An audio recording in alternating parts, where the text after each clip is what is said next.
cambiamos totalmente de tema porque vamos con la charla de hoy. Ya os lo he anunciado. Vamos a estar hoy hablando con Ana Salvá. Ella es periodista, además profesora universitaria y conferenciante. Al finalizar sus estudios decidió irse a Asia y estuvo recorriendo muchos países de Asia y el sudeste asiático y escribió historias desde allí. Vamos a preguntarle sobre eso.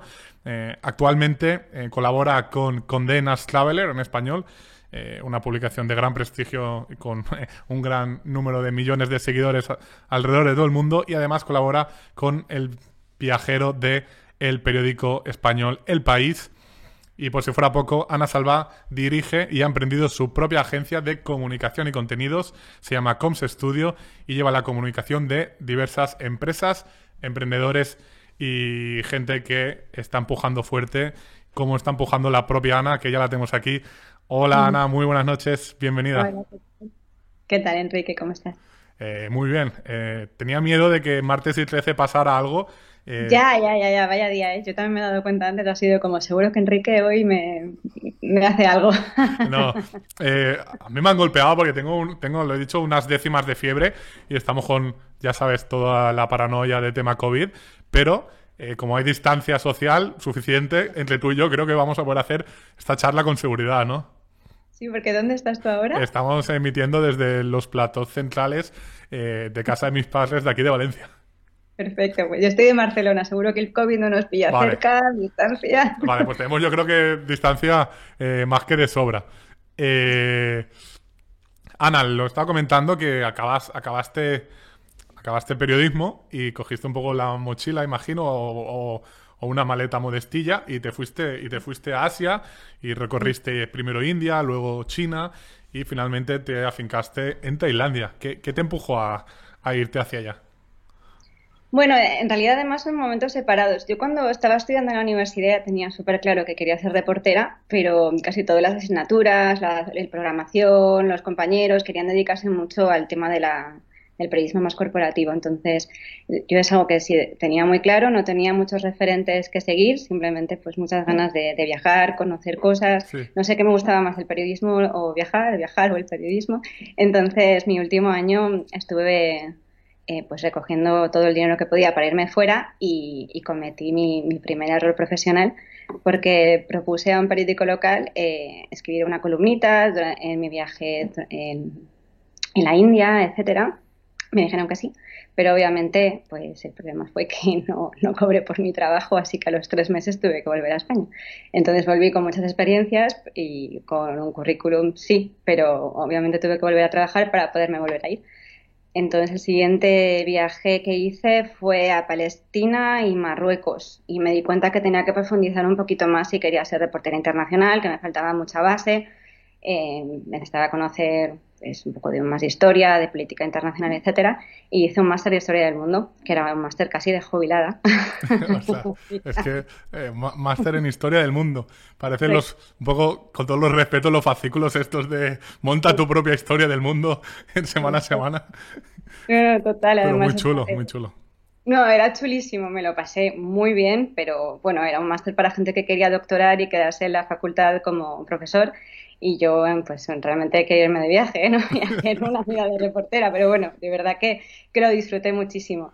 Entonces, como te comentaba, como no cobré lo suficiente por mi trabajo cuando tuve que hacerlo, ¿no? Pues me vi volviendo a ahorrar para volverme a ir, me fui a Madrid, conseguí un trabajo en una agencia de clipping, me levantaba cada día a las 4:30 de la mañana, me iba al clipping y bueno, la idea de Perdona irme. perdona por si soy el único que no sabe lo que es una agencia de clipping, pero yo no tengo ni idea, Ana. Vale, bueno, me dedicaba a leer periódicos tanto en papel como en digital y eh, identificar dónde salían las empresas que nos estaban pagando para saber si estaban saliendo en medios o no. Es un trabajo que, Y se llama bueno, clipping eso.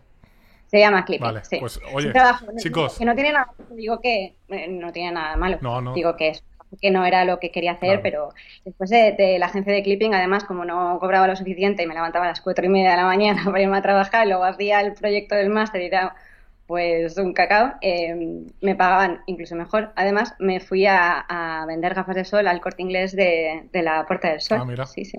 está todo muy encajado. Vender gafas de sol Exacto. en Puerta del Sol. Yo digo, creo que he dicho algo que es raro porque es sol, sol. Y le conté a mis compañeras que en unos meses me iba a ir a China a hacer documentales y bueno, debían pensar esta chica, no sé dónde. Sí, sí, sí, sí, tú sigue tirándole a la raiva. Exacto. Yo cuanto más Ray-Ban mejor. Claro. Eh, exacto. Y, Así que y- bueno, sí que no tenía un entorno de gente que quisiera hacer lo mismo que yo y es algo que después, pues estando en Asia y conociendo pues periodistas que ya trabajaban ahí, etcétera, me fui como, no sé, compartiendo un estilo de vida que aquí pues me faltaba un poco, ¿no? claro, quizás una visión más conservadora, más, bueno, pues otra visión simplemente, Ana, Sí, diferente, y ¿eh? decides irte a... ¿Te mudas a China en ese momento? Después de... Sí. Sí, sí, me fui a China con un proyecto que hacía con otra persona más Luego hablaremos de y ese era un proyecto, proyecto un poquito, sí, porque creo que vale la pues, pena hablar un poquito. no sabía si lo querías continuar después. Vale. Era un proyecto completamente experimental de documentar la historia de una Sí, persona. Queríamos como transmitir cómo era el día a día de una persona que viviera en un país, pues que no sé, es un poco ajeno a nosotros, ¿no? Y mostrar otras formas de pensar y de vivir. De hecho, se replicaban las mismas preguntas de un personaje a otro y era algo completamente experimental. De hecho, la idea inicial era ir a China, después ir a Filipinas y casi volver a casa, ¿no? Y vimos que el proyecto empezaba a gustar y que incluso había gente que nos daba donaciones y empezamos a hacer una historia por semana que lo emitíamos cada domingo. Ya tú que haces programas en plataformas diversas, ¿no? Sabes que el trabajo que lleva que pues un montón, ¿no? sí. Y, Más del que y se ve, teníamos pero... obviamente no sabía nada de mandarín. Seguíamos la historia de una persona, la editábamos, la publicábamos cada domingo de una forma continuada. Estábamos agotados y lo hicimos durante 11 meses. 11 meses, Estás sí. hablando, para que nos situemos y me sitúe yo también, de, bueno, de la webserie documental Buscando Historias. Sí. Fue muy premiada y tuvo muy buenas críticas. He leído además de una persona por referencia en el mundo que no tenían nada que envidiar a algunos reportajes del New York Times. Quiero decir, te he leído lo más alto, también te lo tengo que decir. Así que apuntábamos alto. Bueno, era algo hecho con mucho cariño. Éramos dos personas bastante jóvenes con dos cámaras sencillas y sin ningún recurso. No entendíamos los idiomas porque además nos fuimos al continente más complicado. O sea, no había un continente más difícil para hacer esto.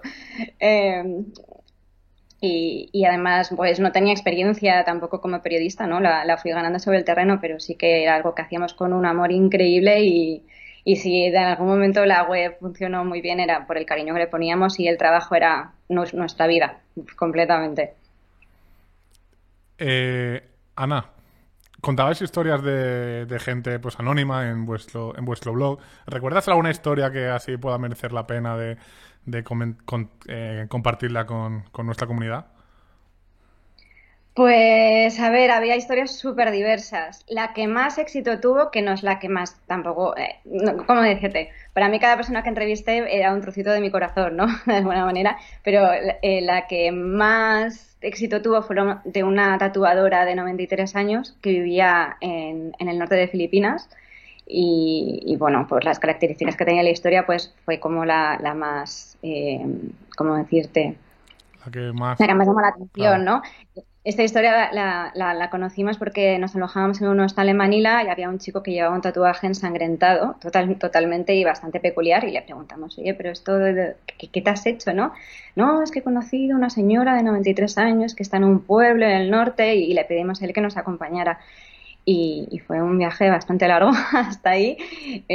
Si no recuerdo mal, era como un bus de 14 Sí. horas, luego un jeepney, que es como un trayecto extra para llegar a otra comunidad, luego teníamos que subir al pueblo caminando y bueno, fue una historia complicada. Él hablaba tagalo, entonces yo hacía la entrevista de inglés a tagalo y él hacía de tagalo a kalinga, que era la lengua que hablaba Hanhut, que era la entrevistada. Entonces era como una cadena, ¿no? Vaya. Para hacer una pregunta. Por eso digo que es de las personas con las que menos pude compartir, ¿no?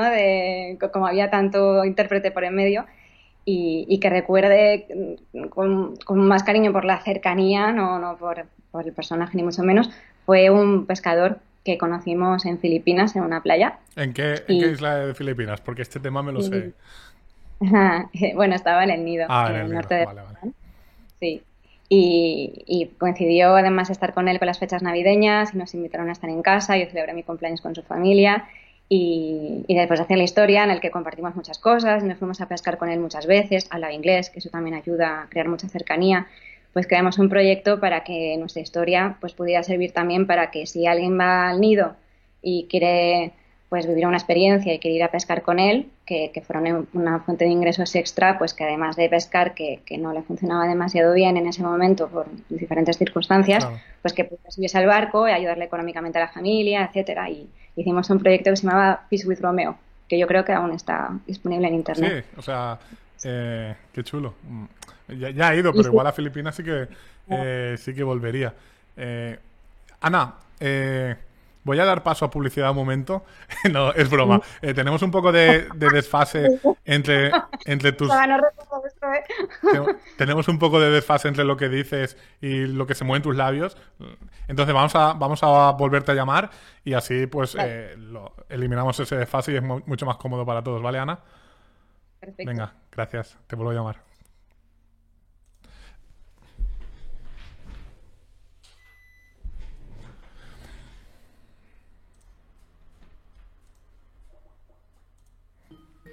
Estamos ya llamando a Ana y aquí la tenemos de nuevo. Hola Ana, bienvenida de nuevo. Vale.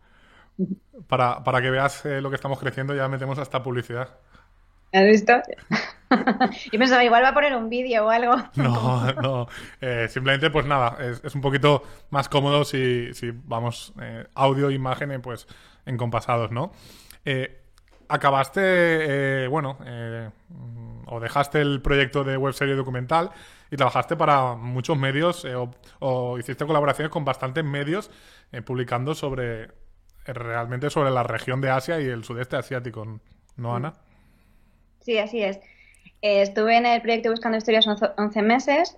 Los 3 primeros fue autofinanciado. Después hicimos una campaña de crowdfunding y seguimos con el proyecto adelante. Regresamos a España para otra fase que era trabajar para marcas, diferenciándolo del proyecto, pero utilizando el formato que habíamos creado, pues de storytelling, de contar una historia de una forma muy personal, con una forma de vídeo muy particular, etcétera. Y yo me desligué del proyecto y regresé a Tailandia con la idea de pues continuar lo que tenía en marcha, pero desde otra oficina, porque me había gustado mucho Asia, había hecho una comunidad que era bastante chula y me llamaba bastante la atención quedarme. Además, era una época en la que España pasaban ciertas cosas que no me llamaban demasiado el interés. Y me fui a Tailandia casi con lo opuesto. Fue una decisión que tomé como, no sé, 15 días antes. Me fui a Tailandia y justo al llegar decretaron que había un golpe de Estado. Entonces, yo sí que tenía compañeros que trabajaban en medios, Sí. como David Jiménez, que luego fue director del Mundo. En esa época era reportero para el periódico, bueno, corresponsal, era corresponsal para el periódico. Y a él le pilló en Filipinas el golpe de Estado. Y yo llegué a Bangkok bueno, me ofrecí pues si necesitaba ayuda para cubrirlo desde Filipinas, que ya había llegado, éramos muy amigos, bueno, somos, de hecho he hablado con él hace un rato. Eh, y me dijo, oye, ¿por qué no intentas tú hacer un artículo? No sé qué, no sé cuántos. Y yo pensaba, yo qué va a escribir de política tailandesa, porque yo hacía reportajes mucho más antropológicos, ¿no? Sobre un perfil determinado, pero no cubría lo que era la política del país. Entonces sí que recordé que haciendo un proyecto de Buscando Historias ya en España, de los que comentaba que hacíamos para empresas, Sí. había conocido un editor que estaba en Internacional del País y dije, bueno, lo voy a escribir, a ver qué tal. Y le escribí un email de, hola, ¿qué tal? Estoy en Tailandia, ha habido un golpe de Estado y me respondió que 600 palabras, no hacía un artículo. Ya te dijo hasta los caracteres, ¿no? Claro, y yo como, vale, voy a contar un golpe de Estado ahora mismo, ¿sabes? Y bueno, estaba quedándome en casa de una persona que trabaja en EFE y pues tenía también a David y bueno, escribí mi primer artículo, lo plasé por sus revisiones a ver si había puesto alguna barbaridad. Yo recuerdo enviar al periódico y ver que me estaba llamando un +34 y yo pensando, ay, ya lo he hecho más, ya lo he liado. Error, error. si podía poner más entrecomillados de otra gente, ¿no? Y esa fue mi primera vez en el país, que era mayo 2014 y aún trabajo con ellos. Justo empezaba una sección de desarrollo que se llama Planeta Futuro y casi pues cuando empezaron empecé a colaborar con ellos también y ahí seguimos. Qué guay, Ana. Y además, bueno, pues estando de cuartel general un poco Bangkok, recorriste un montón de países. Tengo aquí un poco Nepal, Camboya, Vietnam, Birmania, Indonesia, Malasia y Filipinas. Si te dicen, ya no hay COVID, vete mañana a un país, ¿a cuál de todos estos te vas? O sea, me han ofrecido hace poco una corresponsalía, de hecho, pero es algo que no puedo explicar mucho, pero ahora mismo no voy a volver. Quiero decir, fueron unos años de mi vida, en total 5, que era totalmente mi hogar, mi casa, mi lugar de trabajo y mi vida completa, porque yo siempre digo que ser reportero al final es un estilo de vida más que un trabajo, o sea, te dedicas 100% a ello. Y yo recuerdo, mi vida giraba en torno a, vale, ahora me voy, empecé a trabajar también para medios de Asia, no solo para el país, porque trabajar para un medio únicamente en español y tener una vida en el extranjero para mí era demasiado complicado. Claro. Y empecé a colaborar con otros medios, con lo cual también cubría temas de Asia para Asia y tenía que estar como muy centrada, ¿no? Y pues mi vida giraba en torno a levantarme, a ver, con tensión, a ver si había pasado algo mientras dormí, que tenía que cubrir muy rápido, organizar un viaje de prensa o estar en el viaje de prensa en el que, pues al final, pues ningún problema con ello, pero como estilo de vida decir que normalmente estaba sola y que pues cada país tiene su idioma, su cultura, sus muchas cosas, ¿no? Y claro, cada viaje y cada trabajo era una experiencia y es una forma de vivir diferente. Pero Ana, no te estoy ofreciendo trabajo, te estoy digo, para pasar una semana así de relax o de visitar más cosas que te hubiese gustado, te elegirías un país. Todo el mundo dice que no puede elegir ninguno. Yo mismo que he estado en alguno, pues me cuesta elegir, así que... Yo es que me creía que me hacías la pregunta que me hace todo el mundo de ¿volverías a Asia a trabajar? No, esa pregunta ya estaba muy, muy típica, ¿no? Hombre, volvería a Tailandia para ver amigos. Vale. Sí. Eso que has dicho de que estás pendiente que no haya pasado nada y tal, estando en Filipinas hace un par de años, de repente estábamos en Port Barton, una de las zonas turísticas, y nos llegó un aviso de terremoto en Manila y el iPhone se puso a hacer mama, mama, mama y un montón de texto en un idioma asiático que absolutamente desconozco, y la verdad es que nos asustamos un poco. ¿A ti te ha pasado eso? Me ha pasado, sí, pero normalmente yo tengo que ir cuando me pasa. Entonces a mí me pasa de que teníamos un WhatsApp que nos comunicábamos, o tú mismo, pues si hay un terremoto también lo sientes, ¿no? Pero claro, te lo comunicaban o tú mismo lo sentías y la cuestión era ir corriendo. Pues ha habido un atentado en el centro de Bangkok, pues tú ya estás corriendo, pero para allá. Claro. Te cruzas con todas las personas un poco, ¿no? Vas... Unos que vienen, otros que van. Exacto, sí. Yo los breaking news no es algo que hacía siempre, porque para Asia no lo hacía, obviamente, porque no conocía bien los idiomas para hacerlo rápido, me dedicaba a reportajes más atemporales. Y para España realmente no, a no ser que sea algo muy grande o haya un español en medio, también es bastante complicado. Pero si hay un atentado en el centro de Bangkok, pues tienes que ir. Y pues es algo que, por ejemplo, me ha pasado y que además llegas y ya estás en el teléfono explicando lo que estás viendo. ¿Qué ves? Pues estoy viendo esto, lo otro, acércate, y el policía que te echa, ¿no? Y la barrera del idioma también es un problema. Me he visto muchas veces en la de llamar a una persona tailandesa de espera, ¿qué te ha dicho? ¿No? Vale. Esos trucos un poco en el extranjero y esos momentos nos ha pasado a todos. Y al final te aprendes a decir envíamelo por email y que te lo envíen al email y luego ya... Claro, pero tenemos la cultura del clic. Entonces es que ya no puedes ni llegar a casa para contar lo que has visto, sino que ya lo estás contando en directo. Y te está ayudando una persona desde el ordenador o tú misma vas con el portátil y te pones pues donde puedes, en la puerta del 7-Eleven y lo redactas como puedes. Yo he llegado a redactar piezas desde el móvil. No, hay prisa. Ana, volviste a España y actualmente, bueno, hemos dicho te dedicas a varias cosas, pero sigues colaborando en publicaciones tan importantes como Condé, como El Viajero del País y The South China Morning Post. Leí hace, un artículo que publicabas este mismo año,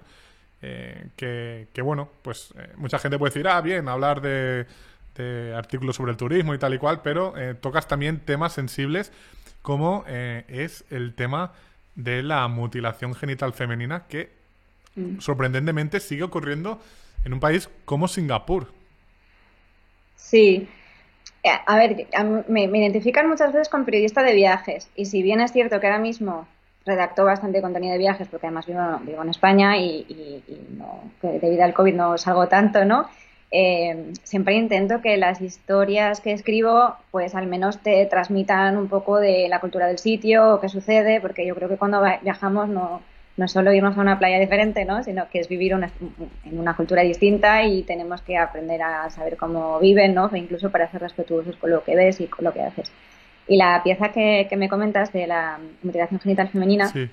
la escribí desde España, además durante el COVID, hace poco, y fue a través de que yo en Bangkok conocí a un periodista que además para el reportaje me pidió que no dijera el nombre, y ahora tampoco lo debería decir.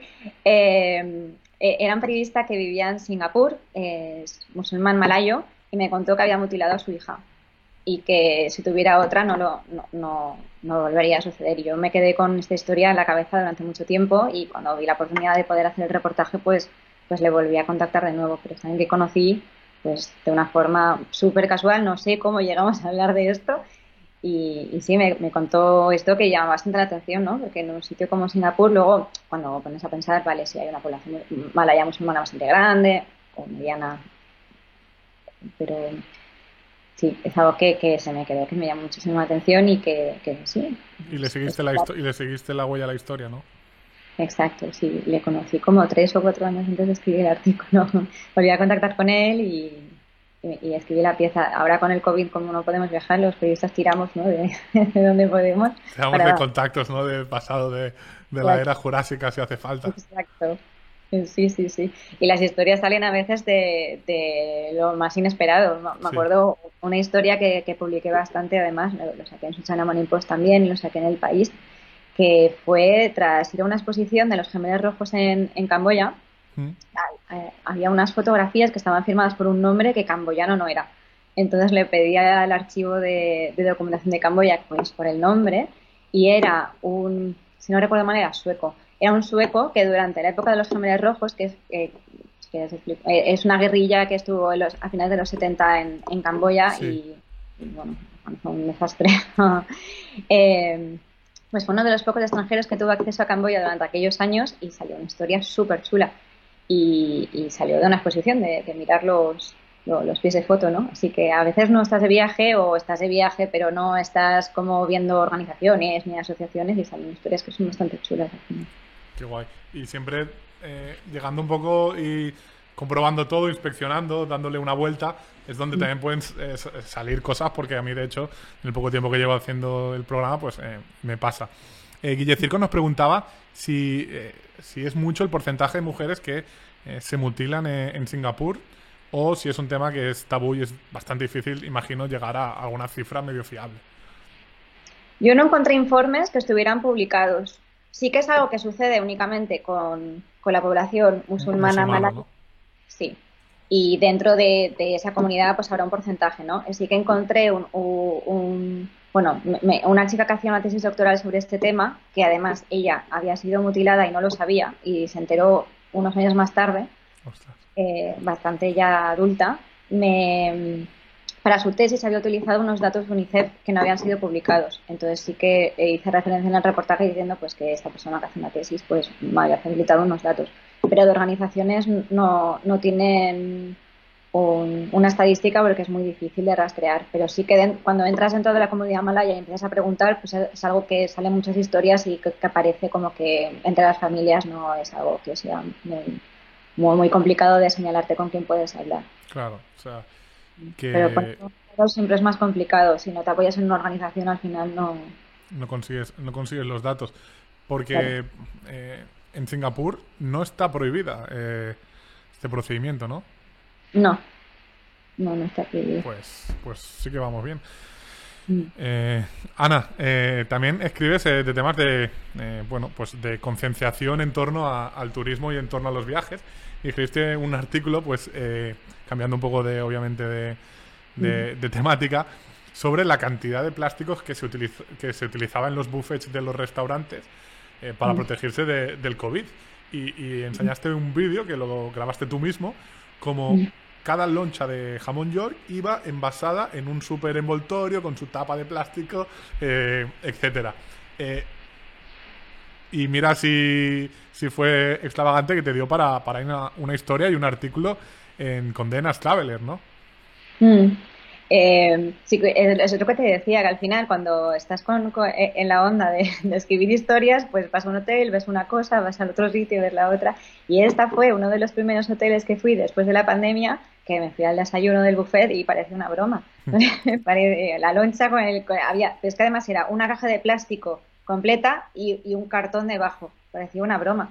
Es como, yo me planteaba, ¿cuántas formas puede haber de presentar el desayuno sin poner tanto plástico? Y al final me entraba la curiosidad y hice el artículo preguntando a diferentes sitios pues qué alternativas sostenibles podía haber.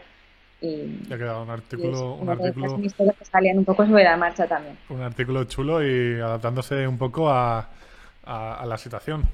Eh,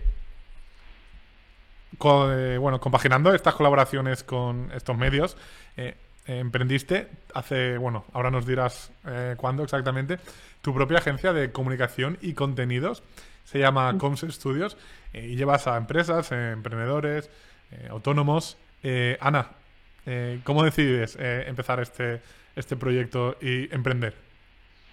Pues bueno, emprender, para mí lo de ser periodista freelance siempre lo he visto como emprendedora en periodismo, Correcto. lo que sea que se pueda llamar. Sí.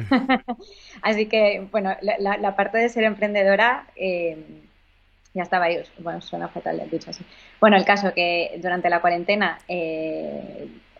como todo, estaba encerradísima, estaba haciendo bastantes colaboraciones sin poder viajar, pues me vi un día que estaba haciendo una pieza sobre España. Yo además hice el confinamiento en Andorra. Estaba escribiendo sobre Andorra en un medio, sobre España para Chile. Hice conexiones en directo para hablar sobre España en Australia. Escribía sobre Tailandia en España y luego sobre Tailandia en no sé dónde. Y mi vida no tenía ningún sentido. Madre mía, no sabría ni dónde estabas, ¿no?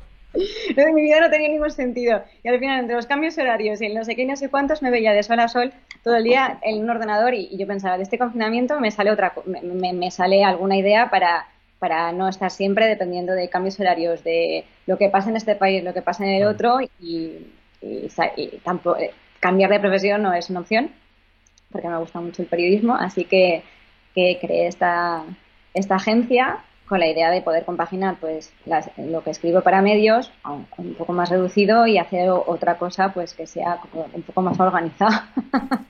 Y surgió un poco así, hablando diciéndotelo así. Me estás diciendo que tenías ganas de un horario de oficina después de venir de 5 años recorriendo toda Asia, ¿no?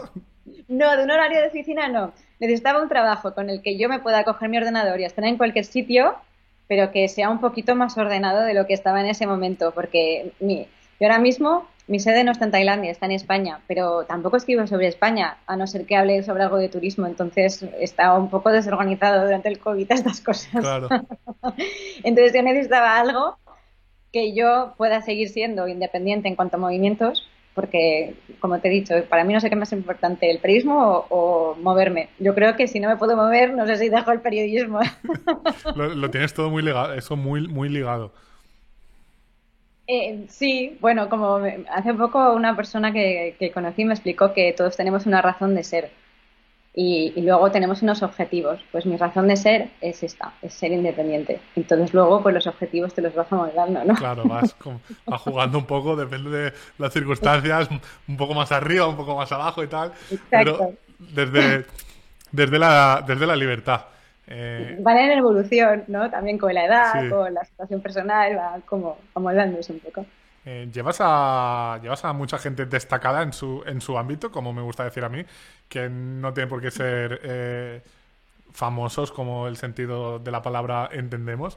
Eh, ¿Cómo consigues un poco convencer, bueno, convencer, cómo consigues que la gente confíe en ti la comunicación de su marca personal como persona o como empresa? Pues es una buena pregunta. ¿Cómo os pilláis de mí? Bueno, a ver, el primer cliente que tuve fue mi hermano. Entonces, a raíz de llevar la comunicación de mi hermano, sí que había gente de su entorno que veía que lo que hacía, pues le gustaba. Claro. Entonces me contactaba y yo les fui haciendo algunas propuestas. Luego, paralelamente, empecé a trabajar con mi ex jefe y amigos, que se le llama jefe, igual me mata, pero fue un jefe mío en el Conviajes, que es una época que nos hemos saltado, pero da igual. Un paréntesis ahí de un año. Que ya, Hombre, Ana, tampoco vamos a ir repasando por eso, mes a mes, que si no era del Conviajes y digo, eso suena un poco raro por ahí en medio, pero bueno, hiciste que comunicación corporativa, ¿no? También de varias empresas como Halcón Viajes, ¿no? solo digo que suena así, como ahora me cortaba ahí algo raro. Y empecé a llevar la comunicación también, pues a raíz de él pues, pasó lo mismo, ha sido un poco de ir saltando de entorno a círculo cercano. Y así ha ido creciendo la empresa. Sí, un poco también como nosotros hemos ido consiguiendo entrevistas. Una entrevista ha gustado y eso ha hecho que otra gente ha venido y etcétera. Es un poco, ¿no? Cómo se empieza. Eh, ¿Hay algún error que se repite a la hora de comunicar sobre una marca personal o marca empresa que tú intentas evitar o que hayas identificado? Y si la pregunta no vale nada, te hago otra.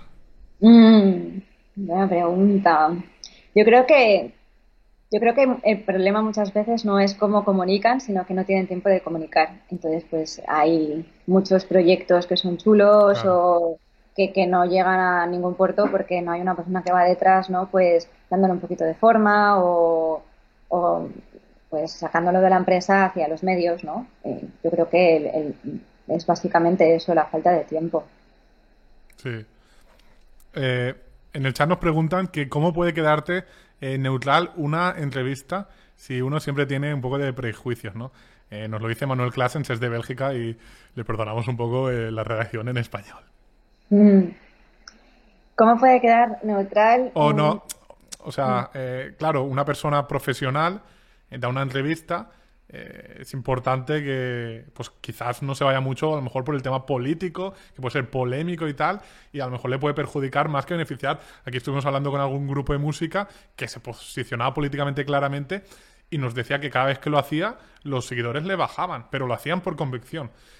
¿Tú qué línea intentas seguir o aconsejar? Yo creo que un periodista no se tiene que posicionar nunca, pero eso en España casi no existe. Bueno, eso. Ciencia ficción. La regla sería esa. Pero también yo he tenido la suerte de que como vivía en Tailandia, donde había un golpe de Estado, básicamente mi línea editorial era que de los militares tampoco iba a hablar bien mucho. Entonces, tenía mucha libertad en ese sentido. Bueno, no sé, es una buena pregunta. Yo creo que es muy difícil, que todos tenemos prejuicios y que tienes que tener un editor que si en algún momento cometes ese error, pues que te baje y te diga, oye, mira, esto que no puede ser. Claro. Una de las ventajas, imagino, de ser periodista freelance es que, hombre, también imagino que tendrás como, no sé, cuántas veces puedes decir que no y esperar que te sigan llamando. Es que, claro, es todo muy relativo, ¿no, Ana? Es relativo. Eh, yo me he dedicado mucho a género, como digo, y también he hecho cosas de política, pero he estado en países donde no he tenido línea editorial. Pero si trabajas en España y trabajas para un medio de comunicación, seas freelance o estés en plantilla, yo creo que posicionarte o no posicionarte ni siquiera lo puedes decidir.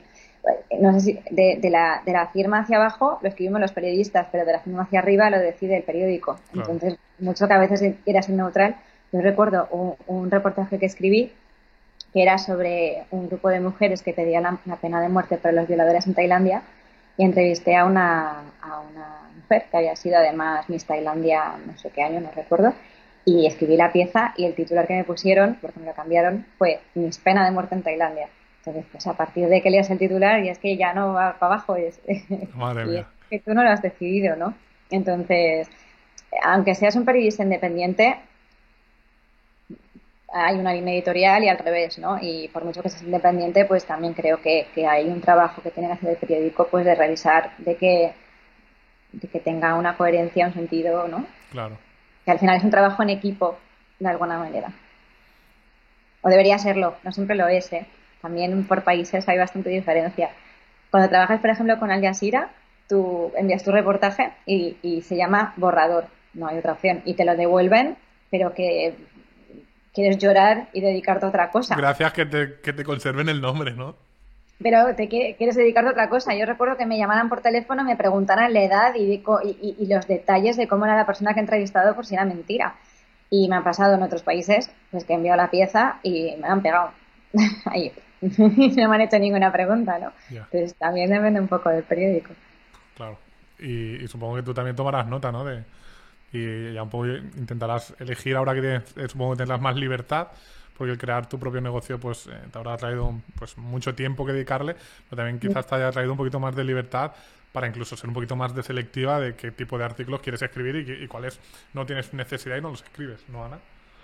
Sí, cuando escribes menos piezas sí, pero cuando te dedicas 100% Claro, es pues complicado. es complicado. Es Es complicado. complicado. Eh, Aparte de tu agencia de comunicación, bueno, se llama Coms Studio, y luego os pondré las redes de Ana Salvá, porque la verdad es que las tienen muy cuidadas y vale la pena pues seguirlas. Realizas charlas, ¿no? Y clases incluso a universidades y a talleres de periodismo. Y hablas un poco sobre el periodismo freelance. Imagino que los periodistas en formación pues tendrán muchas dudas, muchos miedos sobre cómo ganarse la vida en esta profesión. Porque mirando las estadísticas oficiales de empleabilidad, periodismo está pareciendo como de las más complicadas. ¿Qué les puedes decir para que sepan que si se mueven pueden encontrar su camino? A ver, lo más complicado es arrancar, porque cuando eres freelance estás, pues eso, eres un autónomo que busca clientes básicamente y arrancar es bastante complicado.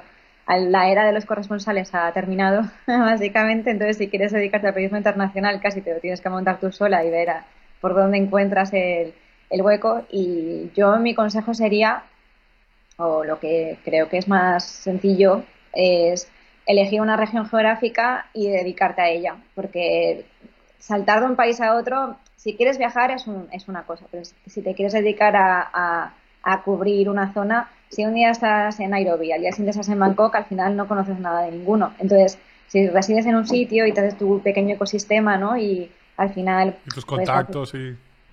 te haces tu pequeño grupo, ¿no?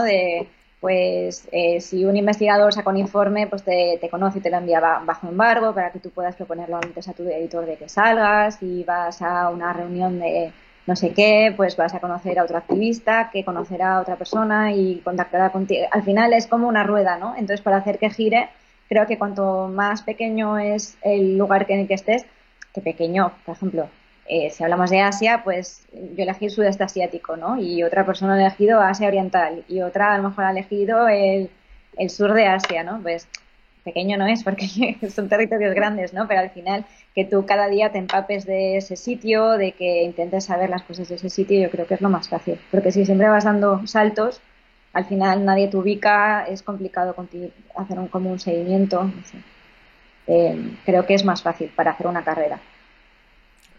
Entonces, eso es un poco el consejo que le das a la gente que quiere dedicarse un poquito a la corresponsalía, ¿no? Dentro del periodismo, Sí, para hacer en una carrera teoría. en el extranjero, sí.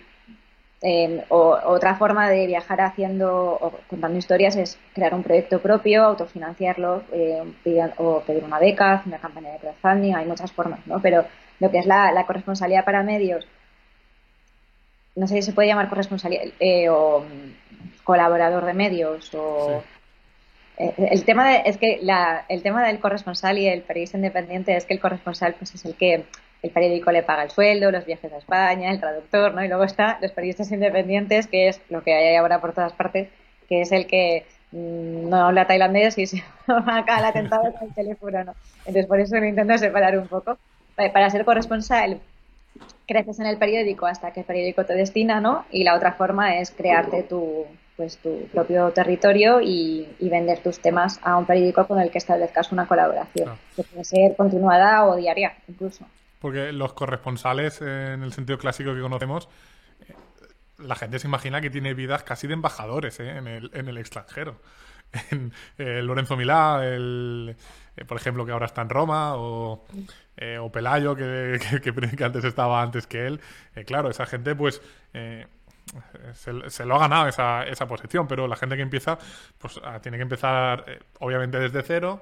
Si tienes que empezar un proyecto un poco como el mío, que es autofinanciado, pues lo haces tirando de crowdfunding, lo haces tirando de ahorros propios, de ahorros de amigos, etcétera. Y la clave está en moverte. Nos decía Agustín Peralt que lo que no puede ser es que después de 3 años de que acabes la carrera, cuando te pregunten qué has estado haciendo, digas buscar trabajo. Eso es un poquito lo grave, ¿no, Ana? Sí, no, no, totalmente. Además que la corresponsalía clásica está en peligro de extinción. Es que yo casi no contaría ni con ella. Claro. Si quieres ser corresponsal o quieres ser periodista, lo mejor es ponerte ya a hacer un trabajo. Y de hecho, cuando en los cursos estos que comentabas, pues siempre les animo a que hagan un trabajo, incluso que aprendan a venderlo, porque también es parte de nuestro trabajo, ¿no? Es Claro. como buscar una historia, redactarla, pero también venderla. O sea, casi la parte de redacción es importante, pero casi no es la que más. Lo importante es tener una historia y poderla colocar en un medio. Luego todo lo demás lo puedes ir adaptando o aprendiendo. Claro, una vez colocas, como bien dices, una pieza, es más fácil decir, no, es que he publicado para este periódico y ya se va construyendo un poco toda la cadena.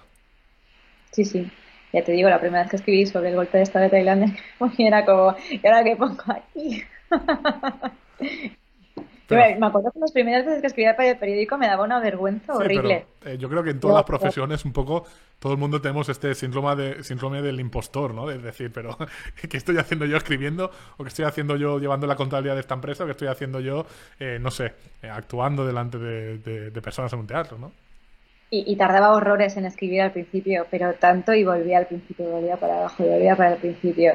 Era como la profesión menos rentable del mundo. Bueno, nunca ha sido rentable, ¿eh? Lo de ser colaborador para medios es algo que haces con mucha pasión y Claro. lo conviertes en tu vida. No lo decía en ese sentido, sino que tardaba horrores y pensaba, no, esto no puede estar bien, esto no puede estar bien, tardaba horrores y al final ahora es como, ya vas haciendo, ¿no? Es dedicarle tiempo. Cogerle el tranquillo. Ana Salvá, pues yo creo que ha sido una charla muy interesante. Hemos visto cómo puedes, bueno, desenvolverte iba a decir en países hostiles, no son hostiles, pero son países con un choque cultural muy grande. Y bueno, pues ahí empezaste tu carrera, has venido a España, has abierto tu propia agencia de comunicación. Eh, ¿Cómo te ves? No sé, es una pregunta muy tonta, por eso nunca la hago, pero es que claro, Como de 5 años en 10, ¿no? te iba a decir 5 justo, sí. Como en 5 años. Es una buena pregunta. Es A una, ver, es una pregunta ya muy te tonta. Yo pongo cuando a en pensar una, un poco más serio, porque ya no tengo 20. Claro, todos mis 20 ha sido viajes, ¿no? Ahora estoy en mis 30. En 5 años, hombre, me gustaría que acabara el COVID y trabajar en mi agencia desde algún país qué extranjero guay. al menos una temporada, eso sí que lo veo. Pero en 5, a ver. Qué guay trabajar en tu agencia, pues desde utilizando el teletrabajo que hablamos con, por ejemplo, Alicia Pomares, tal, desde donde quieras, sirviendo a los clientes que confíen en ti, su imagen y, bueno, sus publicaciones en medios. ¿Te apetece añadir algo más, Ana? Enrique, ¿cómo te ves tú en 5 años? Ya estamos con el... Siempre que tenemos a una periodista me acaba preguntando. Te acaba Me enganchando. acaba enganchando. Pues no lo sé, pero me gustaría hacer algo pues que me hiciera feliz, como lo que me está haciendo hacer el programa, o me está haciendo mi otra ocupación laboral. Así que mientras me haga feliz y pueda vivir, que muchas veces el problema es subsistir con lo que te hace feliz, seguiré tirando hacia adelante, Ana. Muy bien, Enrique. Muy bien. A ver si el COVID se va pronto y nos deja hacer la vida un poco. A ver si nos deja, bueno, pues tener libertad. Hay un amigo colaborador que me dice que este programa ha vivido gracias al COVID. Si no, todo el mundo estaría tomando cañas y nadie de mis amigos estaría aquí apoyando. A lo mejor tú mismo estarías tomando unas cañas. Yo mismo diría, puf, ahora voy a estar ahí y tú la primera, seguro, seguro, Ana. Pero en los problemas y en las dificultades también hay oportunidades. Y es un poco la destrucción creadora, que siempre se van a destruir cosas, pero van a crecer nuevas cosas. En menuda chapa estoy soltando, ¿no, Ana? No, pero es verdad, yo creo que hemos aprendido muchas cosas. ¿No? Y a la carrera. De la vida en general y de estar más tranquilos. Yo antes no contemplaba estar un tanto tiempo quieta y ahora pues estoy muy bien y he conocido cosas de Barcelona que no había hecho nunca. Espero cuando vaya a ir a Barcelona, Ana, poder hacer las otras cosas que no por nada, sino porque voy con poco tiempo y sabes lo que tengo que decir, ¿no? Tenemos de guía. Muchísimas gracias, Ana, y esta será tu casa. Para lo que quieras o cuando tengas una historia que contar, aquí no te vamos a cambiar el titular. Vale, gracias, Enrique. Muchísimas gracias y muy buenas noches, Ana. Buenas noches. Buenas noches.